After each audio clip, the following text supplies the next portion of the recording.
Assalamualaikum dan salam sejahtera. Bersama saya kembali Dr. Muhammad Nizar bin Zakaria. Ini video kita yang kedua yang kita akan bincangkan kesan pencemaran yang kita bincangkan dalam video yang pertama dulu tu terhadap tubuh badan kita, ya. Kalau kita lihat daripada era revolusi perindustrian dahulu, bilangan kilang-kilang dan perindustrian makin bertambah daripada tahun ke setahun. Dan kita juga melihat dalam masa yang sama sehingga sekarang ini peningkatan dalam kadar berbagai jenis penyakit, ya, kanser lah, penyakit jantung lah, kencing manis lah, macam-macam, seiring dengan betapa pesatnya industri itu berkembang. Jadi apa kena-mengena perkembangan industri, perkembangan dengan perkembangan penyakit-penyakit kronik yang kita sebutkan tadi ini. Saya sebutkan dalam video yang pertama dahulu bahawa bila industri makin pesat, pencemaran makin bertambah, ya. Dan ini sudah pasti ada kesan kepada tubuh badan kita.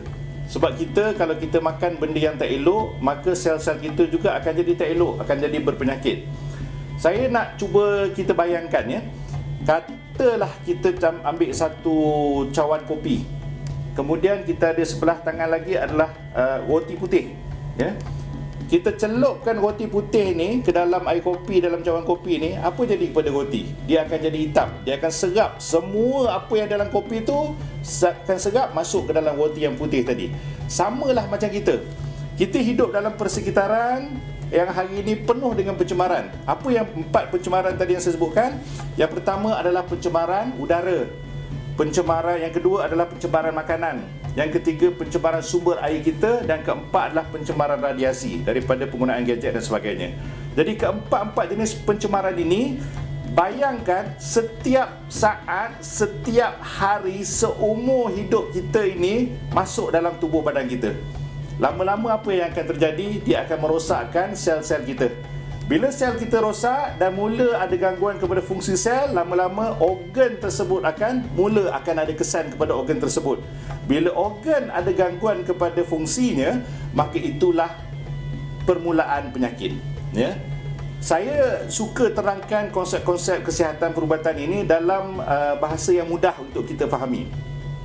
Kalau kita boleh bayangkan, ya, semua organ-organ dalam badan kita ini, ya, berfungsi dengan baik, insya-Allah maka sihatlah kita, ya.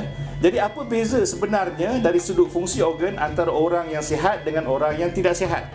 Satu je. Orang yang sihat ni alhamdulillah semua organ-organ dalam tubuh badan dia berfungsi dengan baik, dengan normal, ya. Manakala kalau orang itu sudah tidak sihat, ada satu ataupun lebihlah organ dalam badan itu yang sudah tidak boleh berfungsi dengan baik, maka datanglah penyakit, ya. Apa fungsi yang terganggu bila orang itu ada masalah jantung?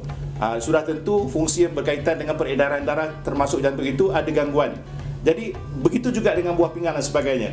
Ada satu ataupun lebih organ yang terganggu fungsinya, maka bermulalah penyakit. Jadi inilah kesan utama pencemaran udara pada hari ini, pencemaran makanan pada hari ini, pencemaran air dan juga pencemaran radiasi kepada tubuh badan kita, ya. Sebab itu kalau kita lihat makin pesatnya industri, maka makin tinggilah kadar penyakit-penyakit yang saya sebutkan tadi.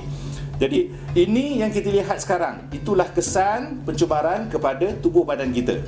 Now, lepas ini saya akan terangkan dalam video yang seterusnya bagaimana kita nak mengekalkan produktiviti kita, tahap kesihatan kita, walaupun kita terpaksa hidup dalam dunia yang penuh dengan pencemaran. Untuk itu kita berjumpa dalam siri video yang akan datang. Terima kasih.